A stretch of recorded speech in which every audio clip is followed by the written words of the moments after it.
Thank you very much. One point as we get to Don Lemon tonight. There was no charges against Manafort for this behavior, at least not yet. That's it for us. CNN Tonight with Don Lemon starts right now. You know why he wants to talk about the wall? Because I heard that. Because he's losing the argument and he has to continue to talk about it. But did you notice that he didn't mention the wall until like almost halfway down in his speech? So it came last in his list of wants, and I don't know why he did this, but he said it's not going to be a concrete wall, it's going to be a steel wall because that's what the Democrats want. Yeah. That is demonstrably false, but it's important to note, Don, you see an evolution with the president. We've talked about this before. You're right on that. That was my next thing. And he is morphing it to be what is there already. But Chris, we have been reporting about for years on CNN about Ballard fence and the difference between a Ballard fence and a wall and all that. And that's already there. And I think you're right on. And I had a similar assessment. Yes, I had a similar assessment that he's going to try to make everyone believe that that's all his doing, even the things that were there that were paid for and commissioned under the Obama administration. That was all his. Go on. Sorry. If he could start again tonight, Don, he might be in good shape with this. You know, if it couldn't be that he forced a shutdown to get us to this point, if he could say, I want more of what's there because that's what the people in charge say that we need, instead of I'm building a new concrete wall, you know, on top of what else is there, he'd be in better shape. If he had started talking about the humanitarian nature of our cause and dealing with migrants, you know, what he called tonight a crisis of the heart and soul, if he owned that instead of demonizing the people coming into the country, he would have been on higher ground, because it would be tough for Democrats to deny the needs of this resourcing that he's asking for. But he just started this tonight. Well, it's hard to say that you have empathy for one group of people and you don't have empathy for another. You have empathy for the people who are coming over and who are on this very dangerous journey, and you want to take care of them, while you have a government shutdown and you're not taking care of the people who are already here. I mean, that is a tough row to hoe right there, because you're saying, I care about one group, but I don't care about another group. Yes. That's what it feels like to me. He's made a choice in terms of what he wants to call a crisis. Interestingly, tonight he was heavy on crisis, but he didn't go near national emergency. If you really think it's a crisis, why don't you call it an emergency? That was a political point. But if it's a crisis, well, then you should see the crisis in how those people are living in Tijuana right now. And that's where your eye and your heart should go, and it doesn't for this president. Here's what I thought, and I almost texted you today with that.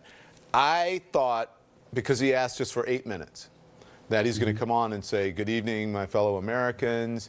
I am going to declare a national emergency on the border. Yeah, I thought, because it was only 8 minutes he asked for it. I said, it's not his venue. He's only asking for 8 minutes. I think he's going to do that and then have it end up with the Congress fighting it, and then it going to the courts and the courts denying it, and he can say, listen, they've obstructed me. I tried all I can, and that his way out. That's what I thought. I think it was 8 minutes because he wasn't that into doing it. I don't think he needed. I don't think he feels he needed this speech. I think he feels that he's winning. I was at lunch with the president today in the off-the-record session, but I can tell you this: I've never seen him more confident. I've never seen him more secure in his arguments. He thinks that he wins on border security. Interestingly, that's a new phrase for him, because he's always said wall, wall, wall, wall, wall. Now he's expanding it into areas that, ironically, are certainly needed. Anybody who goes to the border and talks to those in charge could tell you that. But Republicans traditionally voted against some of the things that he's asking for right now. But it's new for him. He's always been all about the wall. But he was very confident. He was sure that the shutdown would go his way optically in terms of politics, and that he was in good shape on all of this. He's sure that the shutdown's going to go his way? I mean, is he... I said confident, not competent. Wait a second, you said what? I said confident, not competent, in terms of his rationale. I said sure, confident. No, oh, now I get what you're saying. That was a little sneaky there, Chris. Who's he getting advice from then? Because all you have to do is listen to the people who are out there, who are the federal workers who are telling you about their lives and how hard it is right now. The polling doesn't show that. He's the only one who seems to believe that. Are you sure he believes that? Because I don't think, who would believe that? 100% he believes he wins on the idea of keeping the border secure and keeping Americans safe. His vehicle for doing that, which is demonizing the people who want to come into the country, that's his choice that I think puts him on very precarious ground. But I think he had the Democrats in terms of, do you want to keep us safe or not? Are you for safety or not? That was a good angle for him. Yeah. But he went farther than that by demonizing and coming up with a very simple solution, which is vintage Trump, but is not archetypal politics for something as complex as our immigration system. This is what happens, and we've been saying it all the time, and you know, being called fake for it, is when you compromise your credibility by telling so many mistruths. So tonight, is there a credibility gap? Is there a credibility problem? Are people going to believe what he said because he tells so many lies? And that's a problem. That's a huge problem. I don't know if any other president, Republican or Democrat, where people would have been wondering, wow, do we have to fact check this president in real time? How much do we have to fact check? And we got to get all the best people on board.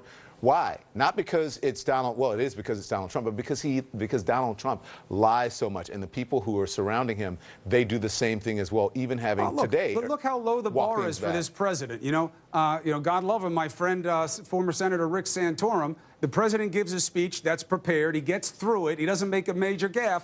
Woo! Good night for the president. You know, that is the standard that we have with this particular president. The more that he reads what's given to him, the better off we all are. But here's the problem. Politics is persuasion. It's passion. It's connecting with people. It's evoking their imagination to do something together that they couldn't do individually. This president has that mandate on an issue that screams out for it. It's the first time I've seen an issue where you have so many people hurting so badly, and all of that is ignored in terms of demonizing the victims. Yeah. I've never seen it work. We'll see how this plays out. You know what I would love to see, and I thought about it too late, I'd love to see the local news coverage from the towns that are at the border tonight, right? Because I'm sure they're going strong. They're all live at the border, and I'd love to have had some live pictures to show you, because from this administration, you would think that people are, you know, coming over the wall like it's, what's that HBO show again? The one with the Game wall? of Thrones? The Game of Thrones. That's what you would think it is, and there's nothing like that. But here you got the brown walkers. Can't have the white walkers like Game of Thrones. It's not scary enough. They didn't know the wall failed in Game of Thrones. I mean, it failed, and those, you know, all those. I'm not an avid Don't give away the plot, Don. I'm not an avid It's watcher. not even over yet. Oh, don't please. Don't ruin it for people. You make a good point about the local coverage. You know, you have to think, if the crisis were as profound, if the serious were as perverse, the scenario as the president lays out, don't you think the local leaders would be with him on it? Of course. Don't you think you'd be hearing from governors and officials on the border saying, you got to help us, you got to help us? Wouldn't we be there because it was a crisis, they were being overrun? Yeah. You know, there's something manufactured about this. Yeah. The president made choices early on, and let's be real, Don, they worked for him in the primaries. And that's why he's sticking. You know the old expression, you got to dance with who brung you. Yeah. But sometimes you got to change your partner, and that looks like the time is now. Dance with the one who brung you. Listen, I got a lot of show to get to. I have a bunch of fact checks, and I hope that that you know I have everything that I need to talk about this, because there were. Listen, he didn't. I don't think he. Give him some credit. He didn't lie as much as people thought. It's a low bar, Don. I know. And the one thing, when he tried to pit brown It's like people, you and me when we go to dinner. If you even bring a wallet, I feel like I'm ahead of the game. Forget about you paying for anything. It's a low bar, Don. Low bar. He didn't lie that much. The better-looking one never has to pay, so you should always pay. So well, that makes perfect sense.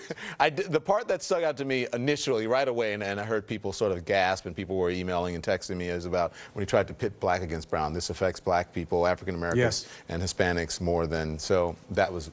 But anyways. Next dinner on you again. Thank you, sir. Divide. Absolutely. Nice Don't job. forget the Mueller story. Don't forget the Mueller story. Oh, I got it. The president got lucky tonight by giving this address on the same day that this Mueller news broke. Unlike Anna and Luis, I don't believe that there was anything constructed about this. I don't think they knew about the Mueller news, but it's important. We've never seen a suggestion of coordination between the Trump campaign and Russian interference as we did today. 24-hour news agency here. We got the Mueller story and a lot more. Thank you, Chris. All right, brother. Safe travels back. This is CNN Tonight. I'm Don Lemon. Here is our breaking news right now. President Trump's address to the nation from the Oval Office. You heard the president. Here's my question. Are you convinced? Did his last-ditch effort to persuade Americans that there is a crisis at the southern border, did it work? After all, this is a crisis that he wants you to believe is worth shutting down, a manufactured crisis, worth shutting down huge swaths of the federal government, leaving 800,000 employees without pay. And don't forget, This is what he said about the shutdown just last month. Here it is.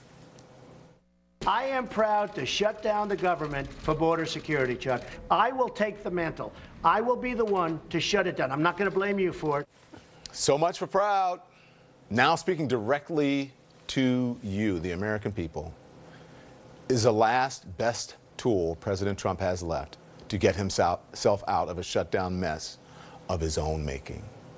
And he's determined to convince you there is a crisis at the border, even though an intelligence official tells CNN, quote, no one is saying this is a crisis except them. They're playing the public, you, for suckers. It's exactly what it's exactly what used car dealers do. Frankly, that's the problem here. So little of what this president says is true, and tonight, no exception. As we always say around here, facts do matter. So here are some of those facts that I told Chris I have to get to, okay?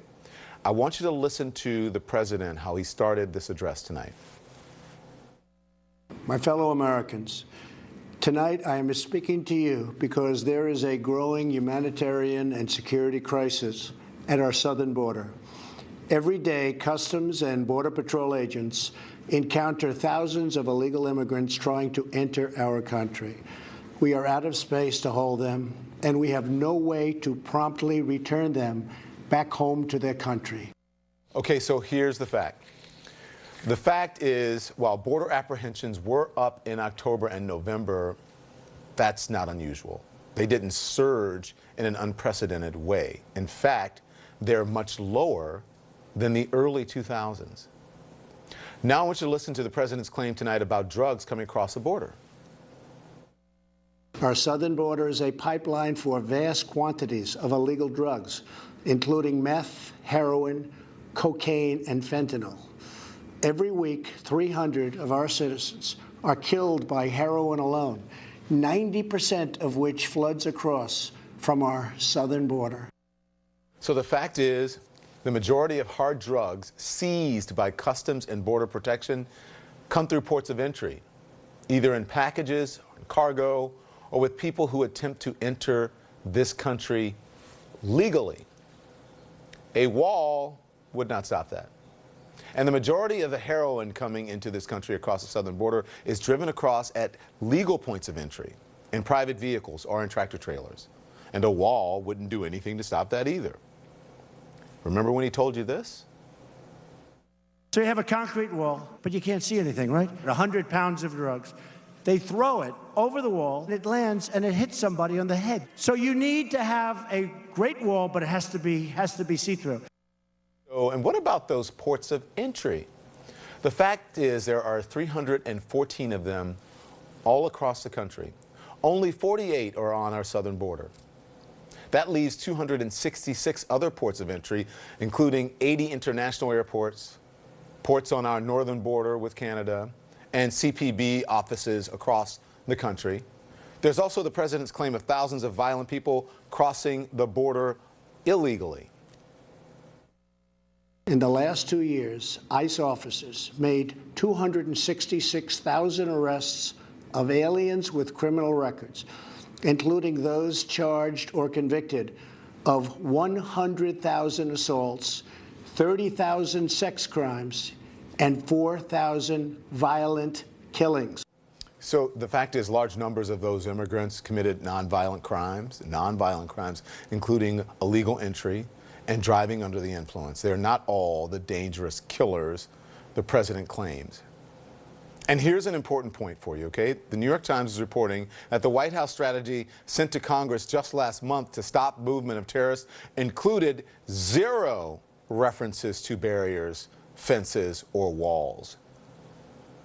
Kind of seems that if you're so convinced you need a wall to keep dangerous people from crossing our southern border, you'd mention that in your terror strategy. So back to the original question, okay? My original question. Did the president convince you? About 57% of Americans oppose Trump's wall, compared with 38% in favor. That's according to a December CNN poll. Those numbers are similar to where they were just after Trump took office in 2017. So despite all his endless claims, the president hasn't managed to move the needle on the wall since he took office. And let's not forget the real reason for all the urgency tonight. As much as the president would like you to focus on the wall and nothing else, this is about the shutdown. The clock is ticking. There isn't a deal. If there isn't a deal by midnight, and let's face it, the chances are slim to none, the government won't be able to make its next payroll. And 800,000 federal workers will find themselves running out of money to pay their rent, to buy food, to do all the things a lot of us take for granted. And despite what the president may think, they're not all a bunch of Washington bureaucrats. Outside the D.C. area, the states where workers affected by the shutdown are most concentrated are Alaska, Montana, Wyoming, New Mexico, South Dakota, West Virginia, and Idaho. Not D.C. insiders and bureaucrats. Half of the affected workers do not have college degrees. Tens of thousands are blue-collar workers. Nearly 111,000 make less than $50,000 a year. The question is, are these really the people who should be paying the price for the president's border wall, for a shutdown of the government? I want to bring in now CNN's Jim Acosta. Jim is at the White House. Jim, thank you so much for joining us. You were there. You heard the president's speech. The wall was the central campaign promise of this president. You know, you were on the campaign trail. He's holding the government essentially hostage in the shutdown over it. Yet he didn't talk about the wall that much in his speech. He called it a barrier and said that it was law enforcement professionals and Democrats who were asking for it. Why? That's right, Don, and that is one of the several falsehoods that the president managed to jam into a very brief 8-minute Oval Office address. He said the Democrats requested the steel barrier that he wants down on the border. I talked to a senior Democratic aide up on Capitol Hill this evening who said, no, we did not request a steel barrier. It's the president who moved from a concrete wall to a steel barrier. As you've been mentioning, and we've all been mentioning throughout the evening since the president's speech, there were other falsehoods. He once again said that the new trade agreement between the U.S. and Mexico would help pay for this wall. That's not how that trade deal works. He continued, as you just mentioned, Don, to paint immigrants coming into this country as criminals when we know that the vast majority of undocumented and even legal immigrants coming into this country don't commit any crimes and live very peaceful lives and contribute to American society. And so what we saw, Don, tonight was just a recycling of the president's rhetoric on immigration that we've seen over the last few years, stuff that he has been saying all the way back to when he launched his campaign for president. And I'll tell you, Don, you were talking about those federal employees in all those states all around the country. One thing that the president may not have taken into consideration is that some of the people who protect him here at the White House are also paid by the federal government. I talked to a Secret Service agent earlier this evening who said, please tell everybody on CNN that we want to get paid. And so the president, even the people who protect the president want this shutdown to end, Don. But, you know, just after the president's speech, White House officials were going around saying that this was a big success for the president, that he's presenting common sense solutions to the American people. They're using this term common sense. You heard the president mention that in his speech tonight, that he feels like he's using common sense. My guess is that, and my sense is, you know, going into this speech, they were using terms like crisis and emergency. I think moving forward after tonight, Don, you're going to hear terms like common sense as the president meets with Democrats and Republicans tomorrow here at the White House when he goes down to the border with Mexico down in McAllen, Texas on Thursday. But make no mistake, Don, it almost felt as though the president was trying, you know, his basic last chance here.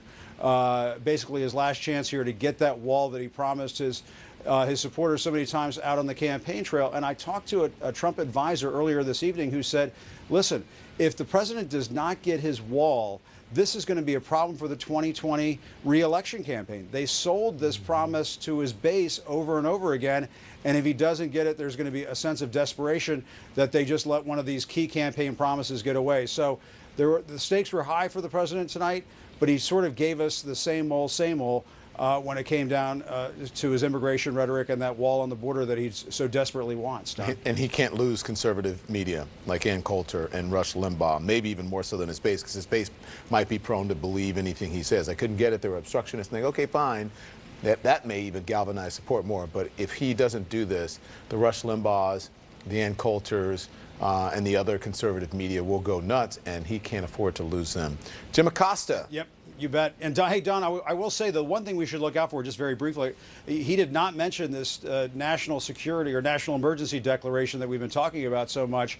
There is still a chance he may do that. I've been told by a couple of advisors. How does he do that after this? Wouldn't this have been the moment to do it? This would have been the moment to do it, and they built up this possibility that this could happen before this speech, and then it didn't happen. It sort of let all the air out of the room and all the news out of this address. But you know, listen, Don, if he decides to go ahead and declare a state of emergency down on the border, it's going to be immediately challenged in the courts. And the president has been reaching out to his aides and advisors over the last few days, trying to, you know, sound out these people in terms of what he should do about that.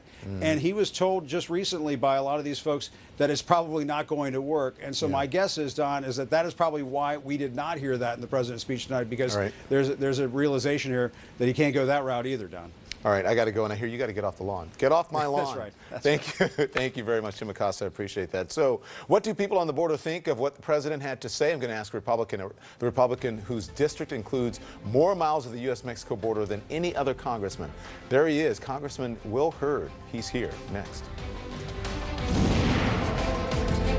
CNN Tonight, brought to you by Focus Features and Participant Media's On the Basis of Sex, inspired by the true story of a young Ruth Bader Ginsburg, starring Felicity Jones and Armie Hammer, now playing in select theaters everywhere this Friday. All rise for a real-life hero. What did you say your name was? Ruth Bader Ginsburg. The New York Times, Rolling Stone, and Time magazine all hail On the Basis of Sex. It will inspire generations to come. This is just the beginning. On the Basis of Sex, rated PG-13.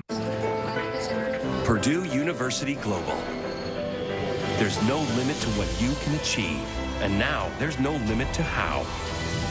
A public online university for working adults that's within your reach. 1 hour pickup order? Got it. Ran out of ink and I have a big meeting today. And 2 boxes of Twizzlers. Yeah, for the team. The team?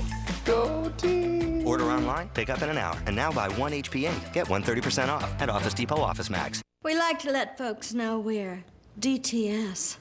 Down to slang. Hey, Cynthia! You and Bruce want to sling tonight? We just... Sounds good. Bruce, bring your mom. See you there! We're gonna go all night! Yeah! We're slingers, and proud of it. Deal with it, nerds. Sling TV is the live TV you love with no long-term contracts. Stop paying too much for TV. Watch 7 days free at slingtv.com. At Wayfair.com, we think that when the big stuff ships free, it's just better. Cover better, brunch better, crunch better, rock better, roll better, whoa better, dream better, clean better. Yeah, better! Oh, Wayfair has free shipping. Game changer. Fast better, free better, everything's better when Get it's free shipping on orders over $49. Shop better at Wayfair.com. Wayfair, you've got just what I need.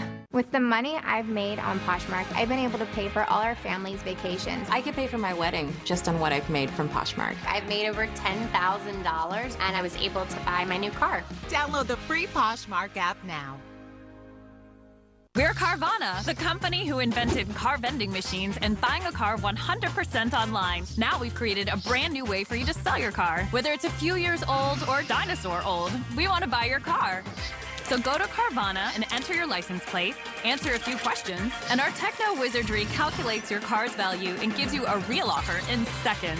When you're ready, we'll come to you, pay you on the spot, and pick up your car. That's it. So ditch the old way of selling your car and say hello to the new way at Carvana. So we're back now. How do people on the border wall, near the border wall, feel about the president's wall? On the border, I should say, feel about the president's wall. Tonight, we're going to speak with 2 congressmen who, between them, represent districts that make up half of the entire border between the U.S. and Mexico. You see their pictures up there. The majority of the border between Texas and Mexico runs along Texas's 23rd congressional district, a district so big that it's larger than 29 states. Can you believe that? It makes up 1/3 of the entire U.S.-Mexico border. President Trump's proposed border wall would cover some 820 miles in the 23rd. My point is, just about no one in Washington is as familiar with the truth about the border than my next guest. That is Congressman Will Hurd, the only Republican member of Congress serving in a southern border district. So he voiced his opinion to the president's planned wall, and he joins me now. Good evening. I know you could have gone on any show. We're so happy that you chose this one to come on and talk to us about this. So let's discuss, Congressman Hurd. Sure. I'd like to get your reaction to the president's speech and whether he told the truth about the so-called crisis at the border and the proposed solution of a border wall. Well, if this is a crisis, the people that are dealing with this crisis should get paid. I was just on the border. I was in a town in Del Rio talking to a number of members in Border Patrol. They were concerned about having to work without getting paid.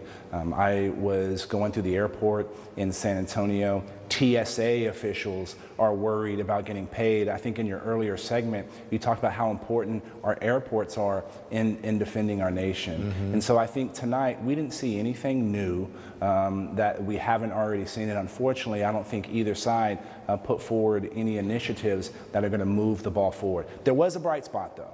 The president did not announce that he was going to call a national crisis, or this was a national crisis, because had he done that, it would have been a gross abuse of power. Okay, and listen, I don't think anyone disagrees with you. I think afterwards everyone said, well, what was accomplished? That they said the same thing that they have been saying all along. So I think you're right about that. Just overall, before I move on, what did you think of what the president said and how he handled the situation tonight? Well, here's the bottom line. I've been very clear that building a 30-foot high concrete structure from sea to shining sea is the most expensive and least effective way to do border security. Yes, there are a lot of drugs coming into our country, almost $66 billion worth of drugs, and that's a very conservative estimate that is coming through that are coming into our country. A lot of that is coming in through our ports of entry. A lot of that are coming from our coast.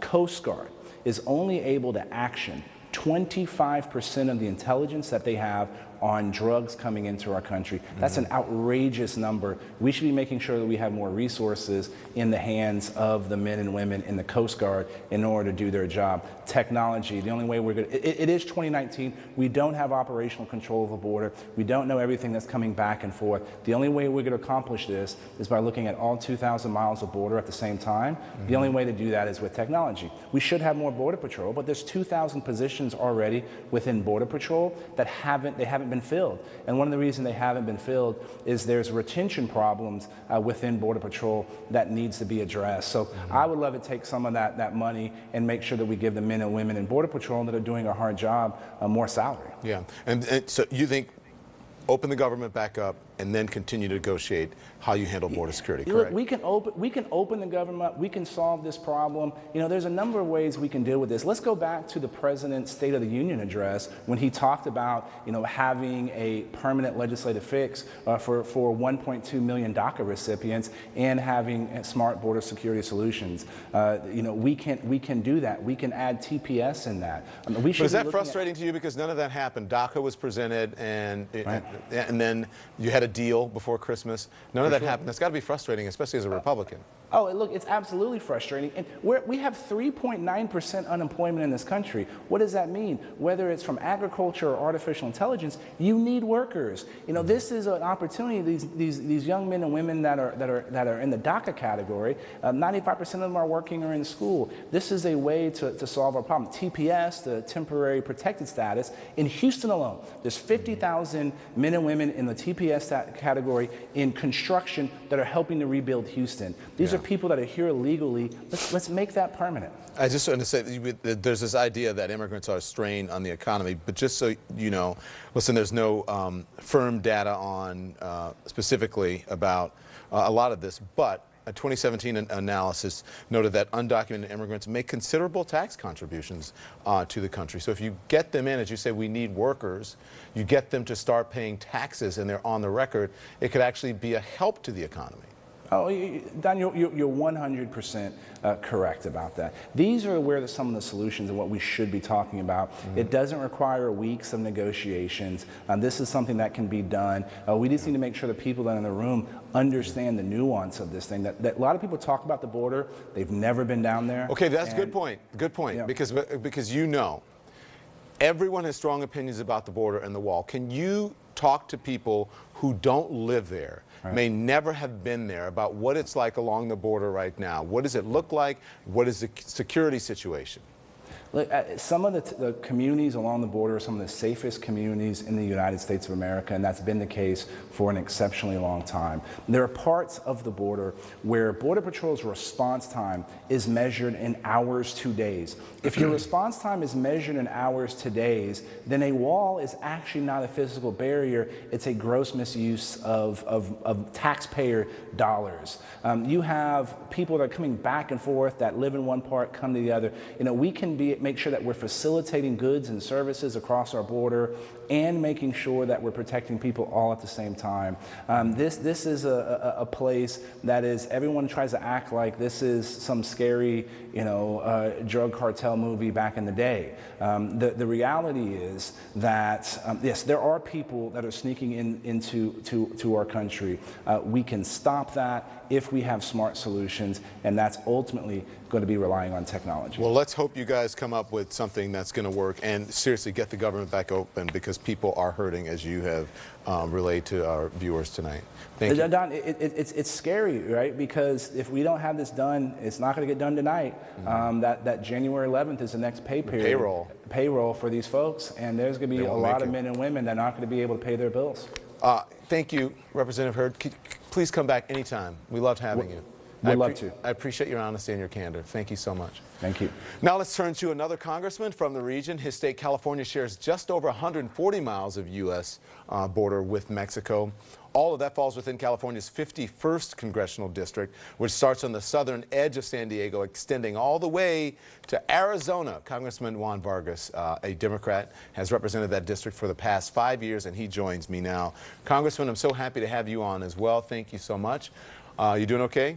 I'm doing great, thank you. So the president claimed that law enforcement had requested some $5.7 billion for the wall. He also claimed that Democrats requested it to be a steel barrier instead of a concrete wall. Is that true? No, it's not true at all. In fact, it's interesting listening to all the rhetoric. I live along the border. I'm about, a little over 10 miles from the border. It's San Diego. I mean, it's basically paradise. It's one of the safest places in the country. And the notion that we have a crisis there, security crisis, is absolute nonsense. We do have a crisis of sewage, I can tell you that, and for a fact. I mean, if they want to invest a lot of money, $5.7 billion, let's fix all the sewage issues. Let's fix all the environmental issues. But the notion that somehow we're insecure, I mean, I have 2 daughters, I have a wife. I come to D.C., I flew, from San Diego today. I can tell you, they are safe. They are safe in San Diego, much safer than they would be here in D.C. Is it, you get the impression, if you're watching from home, right, that there are hordes of people pouring over the border, jumping over walls, and, at every moment. What do you say? What do you think? I think that's ridiculous. I mean, that's some sort of... Is that a fair assessment, you think, if just from... No, I mean, that's the thing that's kind of funny. I mean, you go to the border and you see long lines of people waiting to come in, but also that's through the land ports of entry. So we do have a problem of having huge wait lines to come in, but the notion that people are just jumping and enough over, resources to handle it, right? Yeah, we have plenty of resources. The reality is that we've never had so few people coming across the border as undocumented people. The reality is that it was back in 2000 and before that we had a lot of people. The numbers are way down. Right. We do have now a lot of young people, a lot of children and women that are showing up from Central America in ways that they're very susceptible, and I think we need to help them. But the notion that that they're some sort of menace and we got to watch out for them in San Diego is absolutely ridiculous, and I mean ridiculous. Okay, remember the mantra, the call and repeat, who's going to pay for the wall, right, at the rallies? Mexico. Yeah. That's what they said all along, this president. And tonight he said that a border wall would pay for itself and that it would be paid for indirectly by a new trade deal. But everyone in the entire country remembers him saying that Mexico would pay for the wall. Right. By the way, the new trade deal, nothing has been signed, nothing has been earmarked for this. Right. But do you think people remember, or do they care that he said Mexico's going to pay for it? Everyone always says, why don't you guys mention that everybody said that Mexico would pay for it, Mexico would pay for it. And then, do you remember the wall just got 10 feet higher every time Mexico said it was concrete with a beautiful door. Concrete, and it got bigger and bigger. It's ridiculous. Mexico will never pay for this wall. This wall is actually never going to be built. I mean, it is ridiculous. You don't think it's going to be built? No, absolutely not. Why do you say that?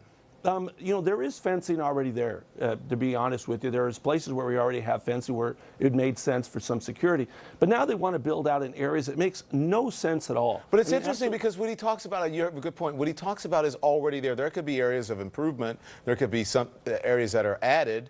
But that's already been in the works. What part of that was cleared during the Obama administration, wasn't it? That's right. I mean, the notion that somehow they're going to create this new fence in areas where, you know, people are crossing now, well, that's the mountains, that's the desert, that's areas where you really, a fence or a giant wall would absolutely do no good at all. And that's why I don't think it'll ever be built. I think it's fantasy. This was a political rant that he had. This was a campaign rant, and so he's trying to make good on it on the backs of these 800,000 people that he's taken hostage, and now a lot of other people. How far do you think he'll go with it? Well, I don't know how far. I mean, it's not going to be months or years, I can tell you that. I think at the end of the day, he's going to try to say, okay, well, I fixed it and the wall's there. You know, well, no, yeah, there is a wall there in some areas and there are fences there, but the reality is it's already there. He's not putting anything new. He'll claim victory and walk away. Yeah. I mean, the poor, there's a crisis, all right, but it's in his poor mind. I mean, the reality is a crisis of things that he keeps bringing up. I mean, it seems like reality and his mind don't have a lot to dance with. They seem to be off in two different sections. Congressman Vargas, we loved having you. Don't be a stranger, okay? Okay, thank you. I appreciate it. Pleasure. Did the president's Oval Office address tonight move the needle on his wall at all? We're going to dig into that next.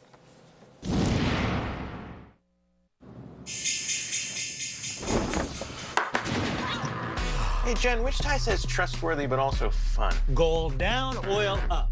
Oil down, gold up. This is too busy. We need to make sure people can actually use this stuff. Which one says hours of free live streaming coverage without cable or subscription fees? Aluminum. Aluminum. You ready, Zach? Oh, we're ready. Welcome to the show. Let's make finance make sense.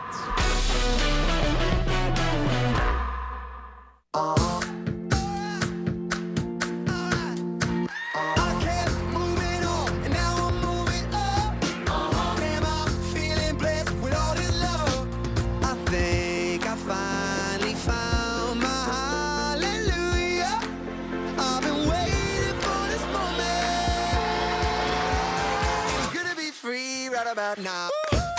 Book now and enjoy free unlimited open bar, free airfare, and more. Norwegian Cruise Line. Feel free. TikTok, time's running out to win the Publishers Clearinghouse Forever Prize.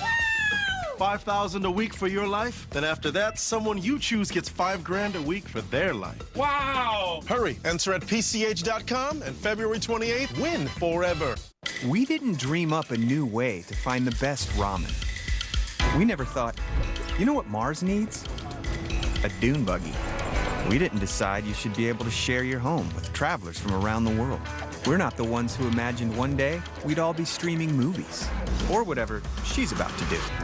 But when asked if these ideas were possible, we're the only cloud with the capabilities, experience, and know-how to make them happen. AWS is how. We are rebellious, trendsetters, one of a kind. We are what we wear. American Style premieres Sunday at 9 on CNN. Can you explain what internet is? Netscape has 90% of the browser market. Pixelon is internet broadcasting. You need to join theglobe.com. It's a social network. This is the beginning of what they called the browser wars. Valley of the Boom, Sunday at 9 on National Geographic, Channel 276. Brought to you by Lexus. Experience amazing. Liberty Mutual customizes your car insurance so you only pay for what you need. Great news for anyone who... I'm the one who delivers the news around here. Liberty Mutual has just announced that they can customize your car insurance so that you only pay for what you need.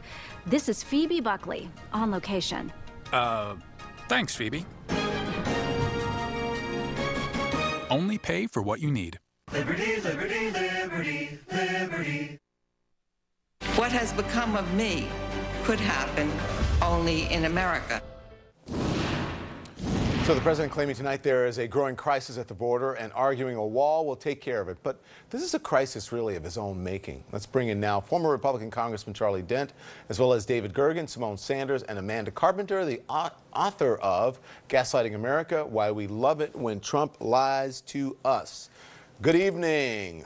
What a night again. I know you guys have heard me say that when you're on the show before, but what a night. David, I'm going to start with you. An Oval Office address, probably the most powerful tool in the president's arsenal when it comes to, in his toolbox, when it comes to speaking to the American people. It's the hammer, right? Did it work?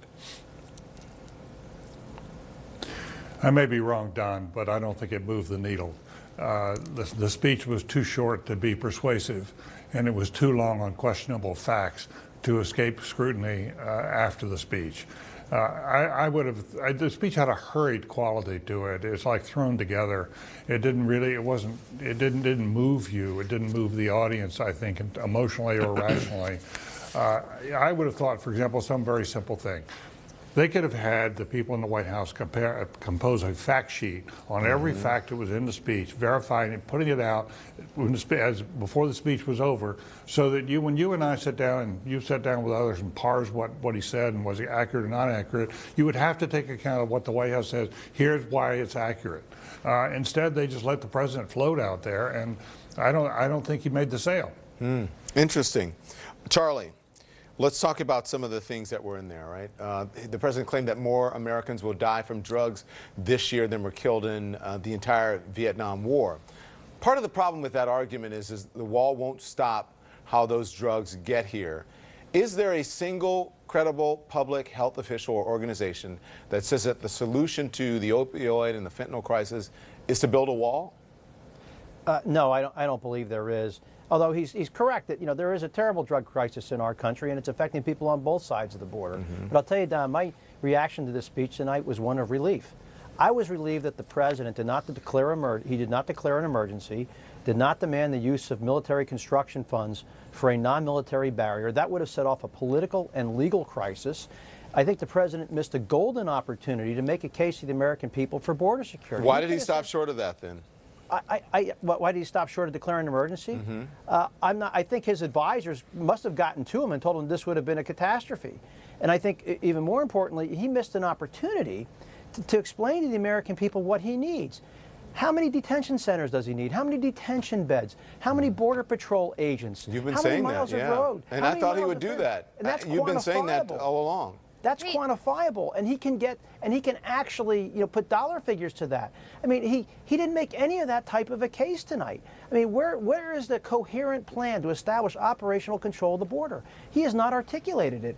He needs to do this. Amanda, go ahead. Yeah, I think Donald Trump had one goal with this speech. It wasn't an actual negotiating tactic. As Representative Dent pointed out, there was no new information brought here. Donald Trump wanted to drag the Democrats into this fight. And so what we have is no new information from Trump. That's to be expected. But you also had no new information from the Democrats as well. And so I think a lot of people are shaking their heads. I want to know who feels better about the state of affairs in Washington, D.C. after watching that mess from both the Republicans and the Democrats tonight. There was no new information from it. And if you look at the internet now, all people are comparing is who looked dumber in the screenshots. We're not getting anywhere. And this is the classic Trump trap where he drags people into his terrain. There was no reason for the Democrats to go on national television and try to respond to nonsense because they responded with nonsense. Everybody needs to take a minute and find a way to get out of this mess in a logical way instead of trying to compete on Trump's nonsensical terms. Simone's dying to get in. Go ahead, Simone. You know, Amanda, I love you, but you just both sides what we saw earlier tonight, and it's not the same thing. I'm trying to help. Well, I'm someone that believes the network should not have allowed the president time for what was essentially a campaign rally speech with no new information, no news, and actually misinformation. But what we saw, I am frustrated by this entire conversation because What the president is doing is throwing a temper tantrum, and the government is now shut down, and 800,000 Americans are being affected by the temper tantrum. This is a manufactured crisis. If the president and Republicans truly thought this border wall was necessary, or funding for this border wall, actually, because even if funding was allocated, it will take years to build a border wall. If they thought it was necessary, why didn't they not do it 2 years ago when the president first came into office? This is something that the president made up and said he wanted, said he needed, thinks he needs to do, and Republicans are going along with it for the get along, not because it's good for the American people. So this is just, there's no both sides to this. The Democrats came out and didn't say anything new tonight because there's nothing new to say. Well, you know what I think would have been a really listen, guys, can you hold it to the other side? I got to get to the break. But just because we are about facts here, listen, and the figures about drugs, he didn't distinguish between, the figures do not distinguish between the deaths caused by drugs smuggled into the country versus those prescribed by U.S. doctors and on and on. He's doing overall. He's not talking about the ones that come in on the southern border. There is a big distinction in that. Listen, the president also said that black people and brown people were most affected by what's happening at the southern border. Is he trying to pit blacks and browns against each other? Is he accurate? We'll talk about that right after this.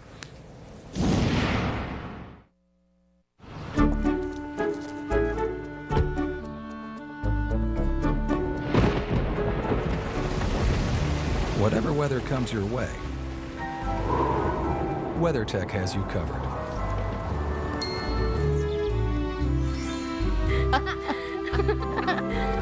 With our laser-measured cargo liners, no-drill mud flaps, and floor liners. Order yours today at WeatherTech.com. You never know when it's going to be a WeatherTech day. Perfect weather today.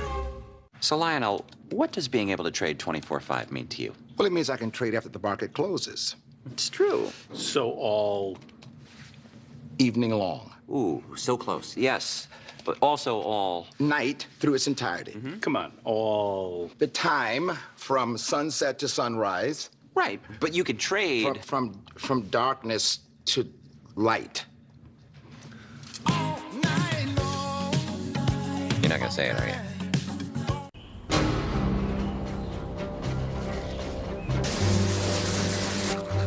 Whether I'm right, whether I'm wrong, whether I find a place in this world or never belong. However you get ready, I've gotta be me. Welcome to the club.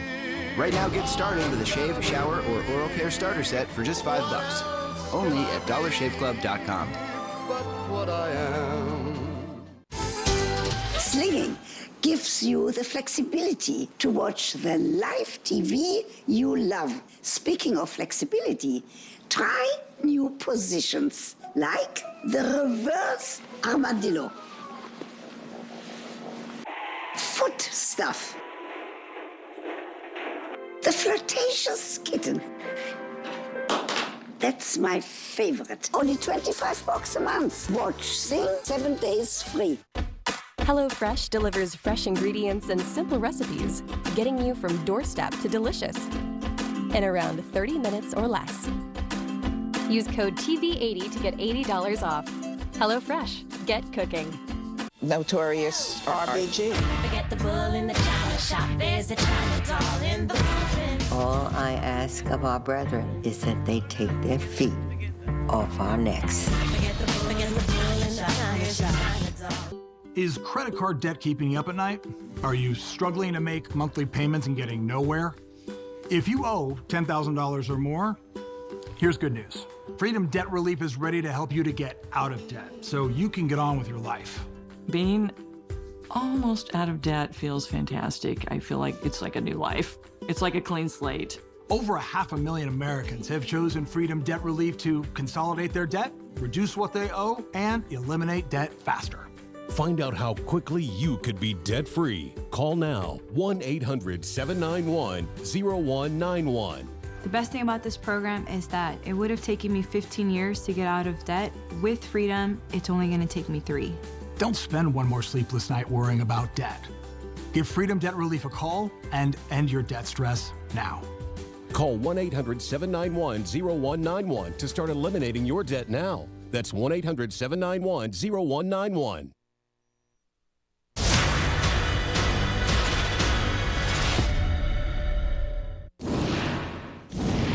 Charlie, David, Simone, and Amanda are back with me. Did you guys hear the part tonight where the president said he got confirmation from Mexico that they're going to pay for the wall? Indirectly, right? No. I'm just trying to lighten the tension a little bit. So listen, Simone, I want to start with you. What's your reaction to this statement from the president? Watch this. All Americans are hurt by uncontrolled illegal migration. It strains public resources and drives down jobs and wages. Among those hardest hit are African Americans and Hispanic Americans. What do you think there? What is he doing? Is he pitting black against brown or what, Simone? He is absolutely pitting, attempting to pit black folks against brown folks in this country. And this is not something new. This is something we have heard over and over again. And I think it's important to note that it is absolutely incorrect. Overall, and there are studies after studies after studies that folks can Google and to research that supports this. Immigration, whether it is of undocumented folks or legal, quote unquote, legal immigration, does not take jobs away from African Americans in America. Oftentimes, the jobs that folks are willing to do are jobs, are lower skilled jobs that are currently going unfilled.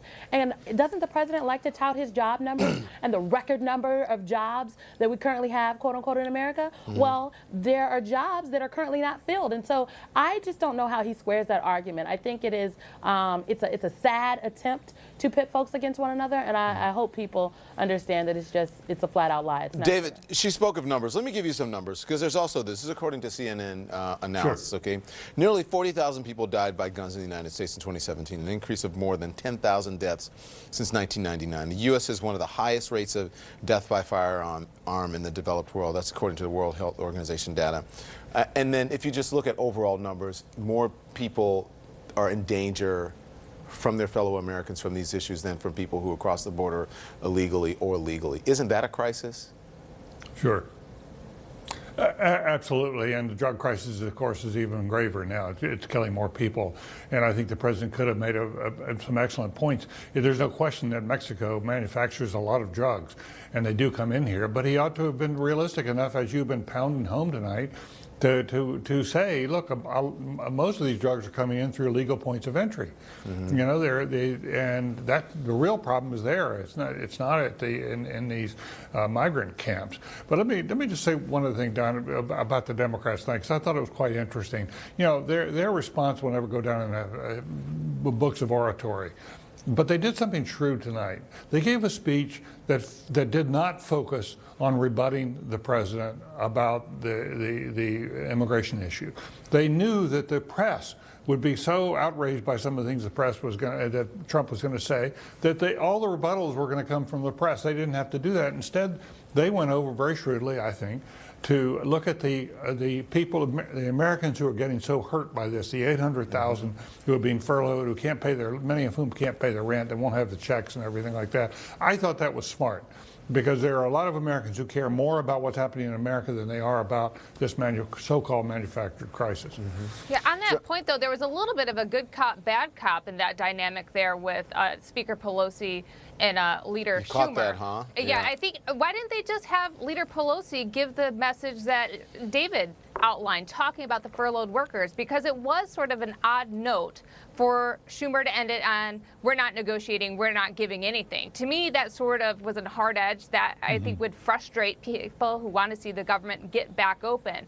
But on the terrorism stuff, whether, you know, a lot of people are worried about domestic terrorism, somebody coming to a gun with their schools or whatever, what happened to the terrorism national security discussion in these remarks tonight? He completely abandoned it and entirely tried to shift this discussion to the threat of drugs coming over the border. And yes, can be worried about this, but this gets to the central credibility problem that President Trump has. He never sticks to the facts. You never know the story. He changes it to suit whatever, you know, whims he has that day.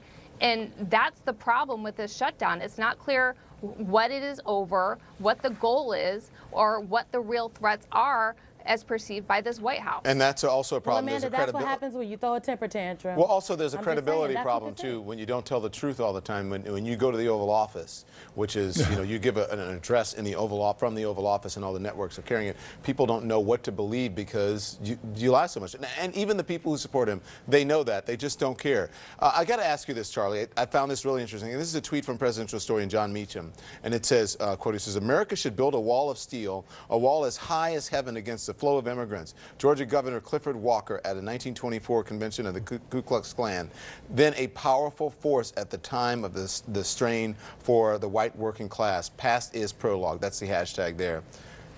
Charlie, past is prologue. Your reaction? Yeah. Well, yeah, we've had know-nothing movements in this country before. We've had, nativism, isolationism, protectionism. This is nothing new. But I think what's really sad about this whole discussion is there's a crisis in leadership. I mean, it's imperative right now that there's a solution to what we're facing. Clearly, the Senate, I think, has to lead. The Senate needs to reopen the government, and then they need to pass a bill.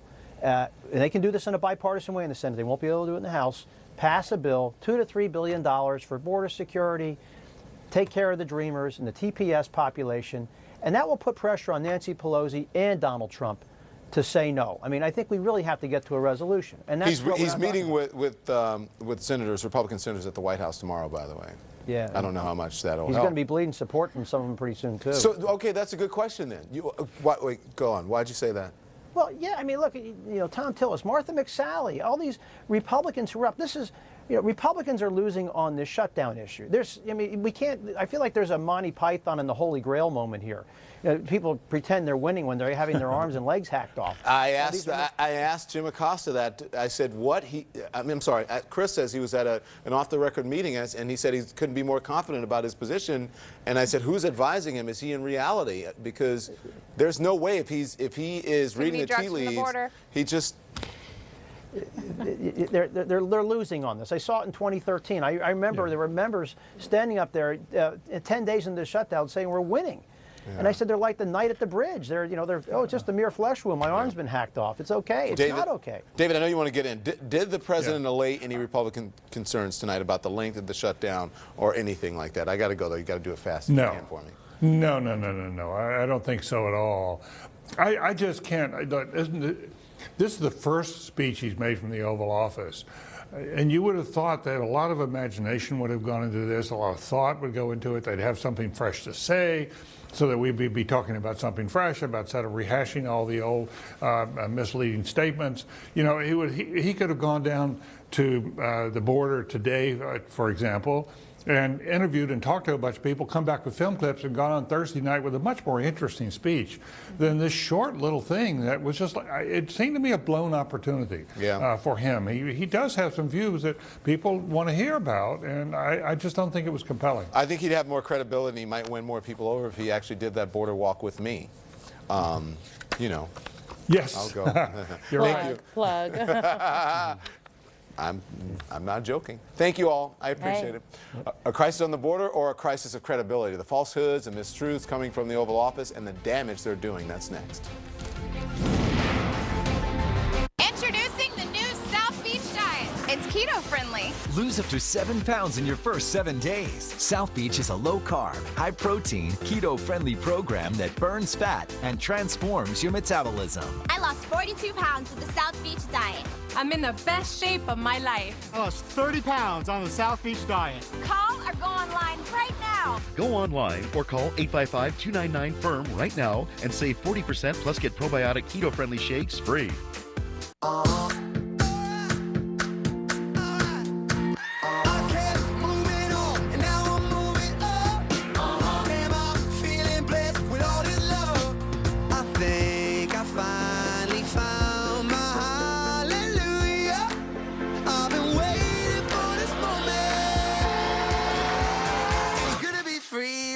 Now. Book now and enjoy free unlimited open bar, free airfare, and more. Norwegian Cruise Line. Feel free. Hey, Jen, which tie says trustworthy but also fun? Gold down, oil up. Oil down, gold up. This is too busy. We need to make sure people can actually use this stuff. Which one says hours of free live streaming coverage without cable or subscription fees. Aluminum. Aluminum. You ready, Zach? Oh, we're ready. Welcome to the show. Let's make finance make sense. Home sweet home. Your sanctuary. You know you need to protect it with home security, but traditional alarm companies have made things so complicated, you just keep putting it on the bottom of your list. SimpliSafe is changing that, with an arsenal of sensors and cameras designed to blanket you with protection, ready to set up right out of the box. So put home security back on the top of your list with SimpliSafe. Visit simplisafe.com for a limited time offer. Style is a window to where we've been. It tells a story. This is our story. This is what we're made of. American Style premieres Sunday at 9 on CNN.